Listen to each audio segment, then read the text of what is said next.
Segredo do Monte Alegre é um livro infantil que traz questões relacionadas à representatividade e à ancestralidade a partir da cultura quilombola. O que mobilizou a autora, a pedagoga Flávia Costa Lima do Uberstein, foi justamente a percepção de que são poucas as obras que abordam essa temática nas salas de aula e nas bibliotecas. Olá, começa agora mais uma edição do nosso programa Dedo de Prosa, o nosso espaço aqui na TV Assembleia para falar sobre literatura. Hoje vamos falar um pouquinho sobre literatura infantil com a escritora e pedagoga Flávia Costa Lima do Uberstein. Flávia, seja muito bem-vinda ao nosso programa. Obrigada, Gabi. Olha, a gente está aqui com o seu livro, lindo por sinal, né? Livro infantil sempre chama muito a nossa atenção, porque é um livro colorido, né? É um livro com imagem que precisa também para chamar a atenção das crianças. E eu queria começar falando um pouquinho sobre o livro em si, né? A gente sempre fala sobre o seu processo de criação, como foi a publicação, é um livro de publicação independente. Mas para começar o nosso papo, fala pra gente assim, sobre o que é essa história. Então, Gabi, o Segredo de Monte Alegre, eu vou até pegar aqui.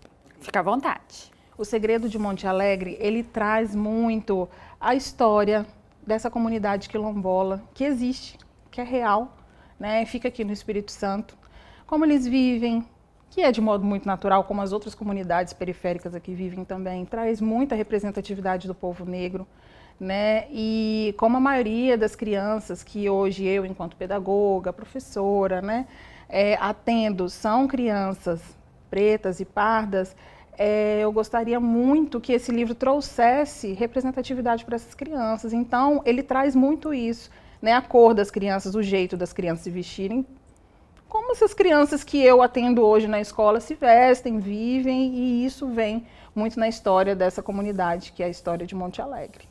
Como foi o seu processo de criação do livro, né? Onde que você buscou essa inspiração para poder criar essa história?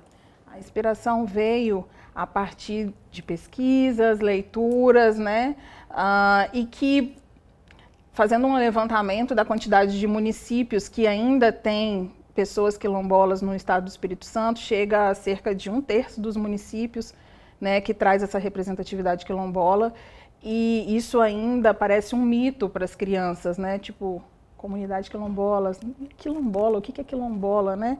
Então, trazer isso para mim, nesse momento, foi muito importante, até mesmo porque eu trago representatividade, eu trago uma leitura simples, de fácil entendimento, e trago aquilo que as nossas crianças pretas e pardas precisam ver, que ali naquela comunidade tem vida, ali naquela comunidade pulsa ancestralidade, conhecimento que muitas vezes é apagado, né, por uma cultura que não representa a população brasileira, a população capixaba.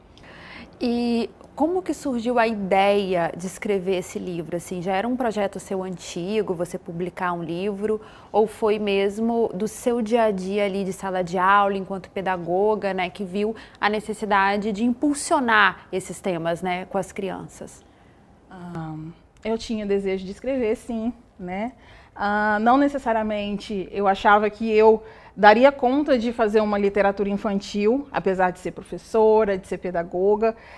Eu pensava muito em escrever um pouco da minha maternidade, da minha história, da minha trajetória de maternidade, que é uma maternidade pela via da adoção.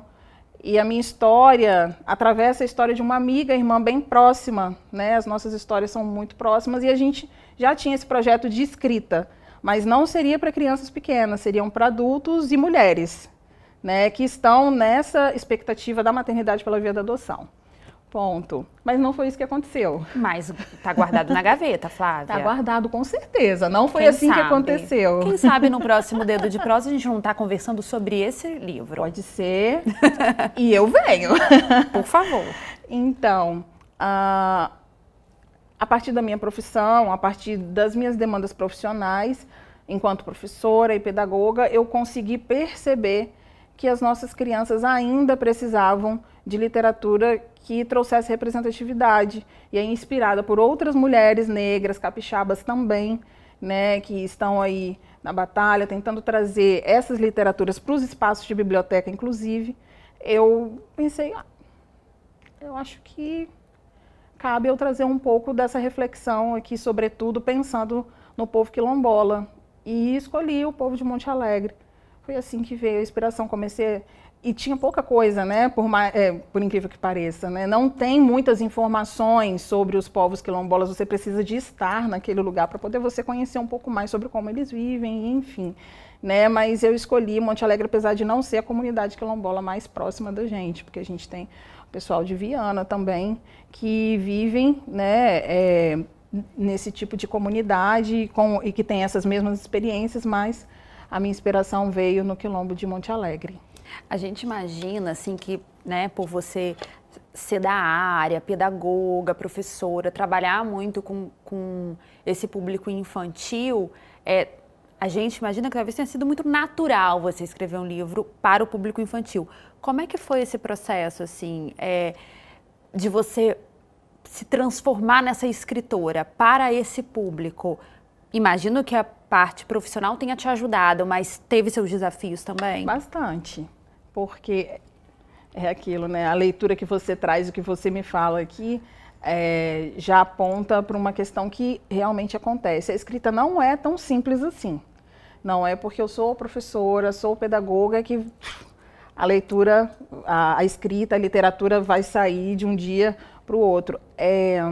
Mas quando a gente pensa, né, nos desafios da criança e o que precisa, o que a gente consegue avaliar o que a criança precisa naquele momento, a escrita acontece, né?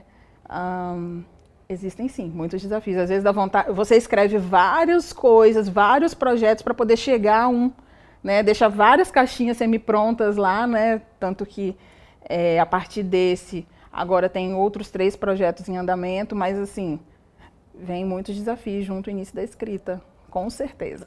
E vamos falar da publicação, porque é uma publicação independente.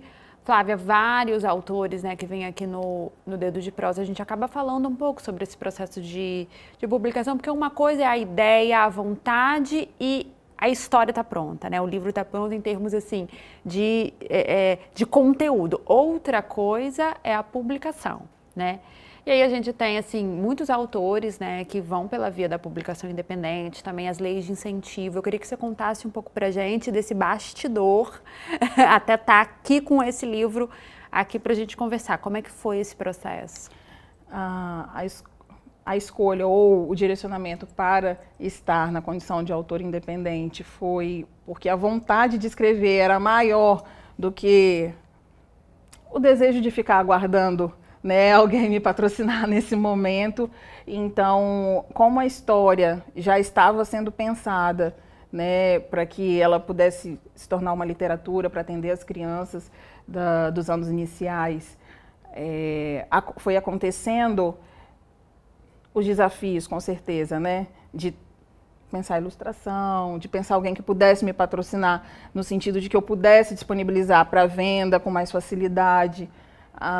Ele aconteceu e, paralelo a isso, né, eu comecei a descobrir que seria interessante eu tentar me desafiar, né, a entrar junto com essas outras tantas mulheres capixabas, negras, que também estão nessa mesma jornada que eu. Comecei a escutar, né, os desafios dessas outras mulheres e lancei esse material junto a um edital do Estado.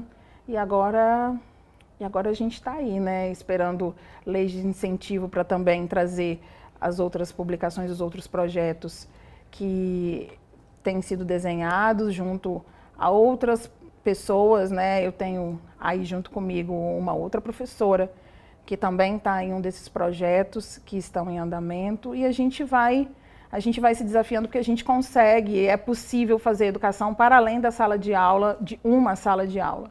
Né? A gente pode alcançar outras crianças, outros espaços, e essas leis têm vindo e têm trago incentivos interessantes para poder a gente alcançar a quantidade de crianças que precisam receber essas informações, esse tipo de letramento, esse tipo de alfabetização mais consciente, enfim.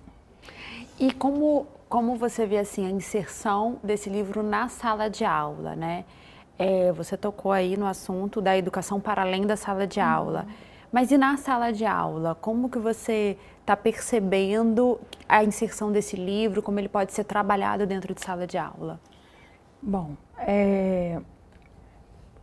o primeiro desafio, né, é levar ao conhecimento do professor o material que a gente tem disponível para poder pensar cidadania, coletiva, representatividade. Quando o livro chega na escola, quando o livro chega na sala de aula, eu vejo que o material ele é muito bem aceito de modo natural, porque aqui tem um universo de coisas que a gente pode trabalhar com essas crianças e que as crianças conseguem se enxergar dentro desse universo. Então, a barreira primeira é fazer o livro chegar na escola, né? A partir das leis de incentivo, eu vejo que isso fica assim, bem mais simples, né? Eu ia comentar isso. Na verdade, encurta um espaço, né? Isso, exatamente. Porque com a lei de incentivo, você já tem a abertura de que os livros sejam utilizados pela Secretaria de Educação estadual ou municipal, né? Dependendo se for uma lei de âmbito estadual ou municipal. Então, você encurta um pouco esse caminho. Exatamente. Né? E aí, você como autor independente, você tem que talvez andar um pouquinho mais. É isso. Mas a aceitação, de um modo geral, depois que essa primeira barreira, esse primeiro desafio, né, ele é transpassado, vem de modo muito natural, porque a gente consegue trabalhar, enfim, todos os componentes, né, dos anos iniciais a partir de uma literatura como essa. Isso é legal que você está falando, Flávia, porque assim, às vezes a gente fica um pouco, né, restrito à ideia de que o livro dentro de sala de aula ele vai ser trabalhado apenas na parte da literatura mesmo, ou da língua portuguesa. E o que você traz para a gente é um olhar muito mais amplo com relação a isso, né? Então é um livro que vai falar de cidadania, olha quantos assuntos, né? Que repertório que esse livro traz. Mas é um desafio para o professor também, explorar isso. Sim, com certeza. E como professora, e entendendo o que o meu colega necessita, que às vezes é sugestão. Sim. Sugestão. Trabalhe desse modo. Trabalhe no componente de geografia, né? Trabalhe a paisagem, no componente de história, né? E por aí vai, em matemática, né? Em ciências, e educação física, as brincadeiras daquela comunidade, e ultrapasse aquilo que está ali proposto até na literatura, né? Em geografia, localização, porque Monte Alegre existe esse lugar, né? Esse lugar real. Então, apresentar para as crianças, né? Para as crianças dentro da faixa etária dos anos iniciais, que existe, esse lugar está aqui do nosso lado, é aqui no Espírito Santo. Tem muita coisa que a gente pode trabalhar a partir da literatura. E isso aqui vira um universo. É ver o livro como uma ferramenta, né? Sim. Muito mais do que um livro em si, uma ferramenta para trabalhar várias outras questões em volta. Nosso primeiro bloco está acabando, mas a gente tem mais assunto para o segundo bloco, tá bom? Tá bom. O Dedo de Prosa vai fazer um intervalo, mas é rapidinho, não saia daí.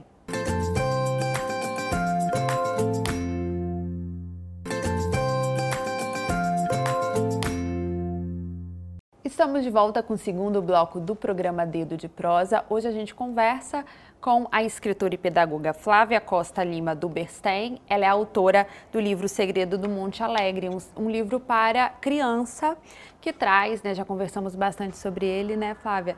Traz representatividade, né, traz várias questões que podem ser trabalhadas dentro do contexto escolar. E aí falamos bastante do contexto escolar, mas eu vou aproveitar a oportunidade, já que é um livro infantil, de falar também do nosso contexto familiar, né, do livro dentro desse espaço da família. Você já adiantou pra gente que é mãe, que inclusive tem vontade de trazer o tema maternidade também para o seu lado de escritora. E eu queria que você falasse um pouquinho pra gente sobre o livro dentro desse contexto familiar, né, de tratar também desses temas a partir do livro enquanto ferramenta nas famílias. O que você percebe a partir do seu livro? Tudo o que acontece na sala de aula, sobretudo nos anos iniciais do ensino fundamental, que é, né, a faixa etária que é atendida a partir dessa leitura que eu estou propondo, tudo reverbera muito fortemente na família, até mesmo no que tange ao conhecimento que a família às vezes não tinha e que reproduzia de modo assim muito natural e que acaba tomando parte daquilo que enfim, ela já fazia, não sabia que vinha de uma cultura ancestral bem anterior à nossa e acaba, isso aqui vem da cultura negra, dos africanos, isso aqui vem dos indígenas, que legal, tem um povo, né, uma comunidade quilombola aqui pertinho, eu não sabia, né, chama, às vezes fala, tem noção da localização, ou até mesmo, sim, a minha bisavó, a minha avó, ou o vizinho ali da frente, ele é daquela região, e aí a gente começa a identificar que isso faz muito parte da gente também, isso também fala sobre a gente, fala sobre as nossas histórias, fala sobre, né, os nossos viveres. Então, assim, também vem com essa proposta de debater dentro de casa, assim. Você, como mãe, também utiliza esse livro como essa ferramenta? Muito. Como é que é? Qual é o lugar do livro, assim, dentro da sua casa? As minhas meninas... Vou ter que abrir isso aqui para poder responder, né? As minhas filhas não nasceram da minha barriga, né? Elas são filhas por meio da adoção. Quando elas chegaram para nós, né? Elas já eram grandinhas, já não vieram bebês, já tinham, né, alguns hábitos e algumas coisas que não era tão natural para elas. Vou falar da minha mais nova, né? Que é que hoje está mais implicada nesse processo. Ela odiava ler, as palavras dela. Ela não gostava de ler. Quando eu trago uma literatura adequada à faixa etária dela, que traz muito, né, de coisas que representam e representavam, né, a identidade dela, e ela começa a partir do Segredo de Monte Alegre e pega outras literaturas que ela consegue perceber, né, que tem identidade, que tem pertencimento e que ela se enxerga ali dentro desse processo, ela toma gosto, ela desenvolve prazer pela leitura. Hoje, ela lê muito mais livros do que eu. Vergonha, né? Mas não tem vergonha, não. Porque as minhas filhas, meu desejo é que elas sejam muito melhores do que eu fui na idade delas. Mas a leitura tomou um espaço, assim, muito importante e significativo, tanto para ela quanto para minha filha mais velha, que já tinha um repertório de leitura, mas que talvez um pouco sem significado, né, dentro do contexto, e que ela entende que tudo aquilo também desenhou ela e aquilo que ela representa, e é sobre isso. E como foi, assim, esse processo para elas de descobrir, né, a descoberta de uma mãe escritora? Eu vejo como um caminho, uma porta de possibilidades para elas. E aquele encantamento, no caso da menor, né? Uau, eu tenho uma escritora na minha casa. No caso da mais velha. Então, tem uma pessoa do meu lado, minha mãe, ela é escritora. Acho que eu vou ser escritora também. Isso que você está falando é tão forte e, assim, eu pergunto porque normalmente os escritores que fazem esse trabalho também dentro de um ambiente escolar, de levar os seus livros, conversarem com os alunos, esses projetos, né, mais paradidáticos mesmo, eles também trazem isso é muito forte, né? Essa questão de você encurtar esse distanciamento e a criança vê assim, nossa, é possível, tem uma escritora aqui dentro da minha sala para falar comigo sobre o livro que ele escreveu. Não é um lugar inalcançável, né? Eu, assim, claro que eu não sou, né, da área de pedagogia, enfim, mas eu de fora, como leiga, eu acho que é um espaço muito importante, né, para se estar. Vou pensar como criança. Sim, enquanto adulto, também, porque a partir daqui eu consigo colocar muitas coisas que eu penso, que eu experimento, que eu vivo, e essa literatura, se eu deixar aqui, um mundo de gente pode chegar a alcançar aquilo que eu escrevi, sendo que se eu ficar com esse conhecimento para mim, guardadinho, né, e inclusive isso é uma das coisas que me faz insistir em ser professora, em acreditar no que eu faço. É a possibilidade do meu conhecimento alcançar outras pessoas, pulverizar pessoas em lugares que talvez a minha presença não conseguisse chegar. Ai, bonito isso que você falou, né? A gente vê, assim, a emoção quando você fala disso, né? De impactar mesmo a vida dessas crianças e que isso pode impactar decisões profissionais, sim, né? Dessas crianças enquanto elas forem crescendo. E a literatura, ela passa muito por isso, principalmente os escritores que escrevem para o público infantil, que eu imagino que não deve ser fácil. Então, eu poderia falar que é muito fácil, mas eu não vou dizer, não posso te enganar. Então, nessa linha, eu queria que você falasse um pouquinho, Flávia, sobre as suas referências, né? E aí eu acho que, assim, você fique à vontade, também para dar dicas, né? Talvez de leituras também nessa linha de representatividade, né? Para quem está assistindo a gente que quer, claro, o seu livro, mas também outros, assim, entender mais, né, esse campo de leitura.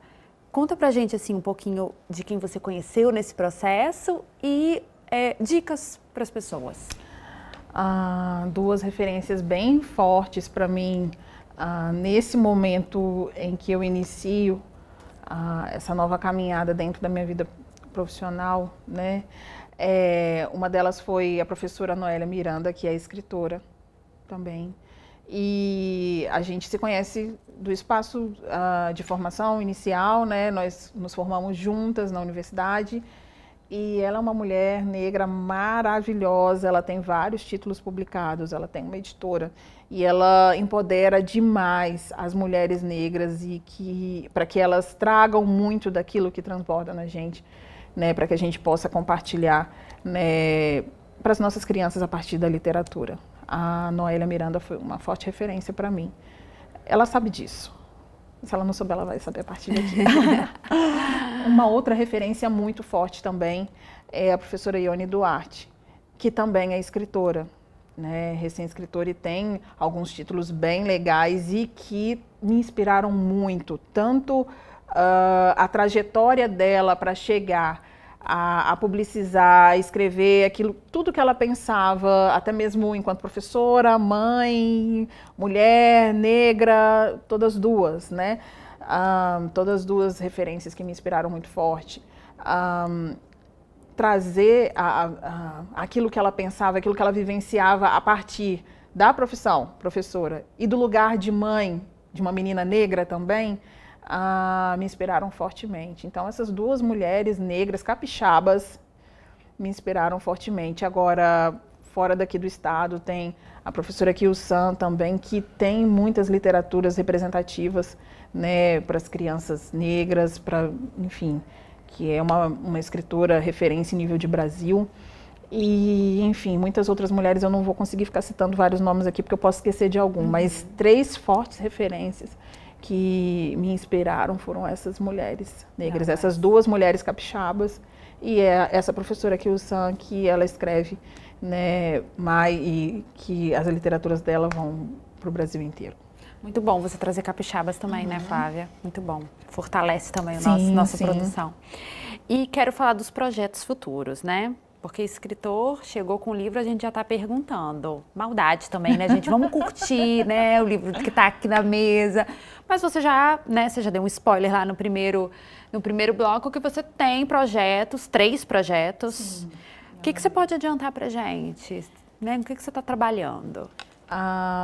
O projeto que está mais adiantado até então é Brumadinho, Terra Encantada, que já está, assim, escrito, ilustrado, mas ainda não tão publicizado ainda, e que traz um pouco do desastre de Brumadinho e os desdobramentos para aquela população, né, que foi diretamente afetada, né, muitos com ancestralidade dos povos indígenas e que moram, né, e foram afetados diretamente ali a partir desse desastre de Brumadinho. Então, um pouquinho da história, né, a partir do desastre de Brumadinho traz, né, a livro infantil. Infantil. Tá. Perfeito. As outras 2 literaturas também são infantis e trazem um pouco da temática ambiental com um pouco da questão da população e das comunidades que são afetadas a partir das questões ambientais. O Rio Cantante, que é o mais recente, o xodozinho, inclusive A minha amiga, sócia, coautora, ela faz parte desse projeto que a gente tem desenhado, né, que traz questões ambientais e a necessidade da comunidade se envolver, né, com cuidado com o meio ambiente. E é uma coisa que a gente tem trago muito nos últimos projetos, no caso porque ela está comigo nesse projeto mais recente, mas eu tenho outras 2 pessoas que estão nos outros projetos que tratam a temática ambiental para as crianças. O outro fala da escassez da água e fala também do envolvimento da comunidade para que a gente possa economizar água. É bem para as crianças menores, não é para as crianças dos anos iniciais, é mais para as crianças de educação infantil, né? É a Azulita. É um outro projeto que está, assim, bem desenhadinho, é a adolescentezinha, né? O bebê é o Rio Cantante, que é o que está quase nascendo. A Azulita é a adolescentezinha e o Brumadinho já é o meu projeto mais antigo e que já está mais robusto e tá faltando aquilo que todo autor independente precisa, que é a questão da verba, mas eu estou em busca aí de alguns editais para poder fazer com que esse livro se torne uma publicação que alcance de fato as crianças da rede pública, da rede privada, em nível de Espírito Santo, de Brasil, enfim. Isso aí. Flávia, eu quero agradecer muito a sua presença aqui no nosso programa Dedo de Prosa. E já que você tem tantos projetos, alguns já saindo da gaveta, né, mais adiantados, eu já deixo o convite para que você volte com seus novos livros, para que você tenha muitos livros e volte com eles, para a gente conversar em uma outra oportunidade. Será um prazer. Eu que te agradeço e espero muito em breve estar aqui com os outros 3 projetos já nascidos de fato. Estamos esperando. O programa Dedo de Prosa de hoje fica por aqui. Eu agradeço a sua companhia e continue com a nossa programação. TV Alice, mais perto de você.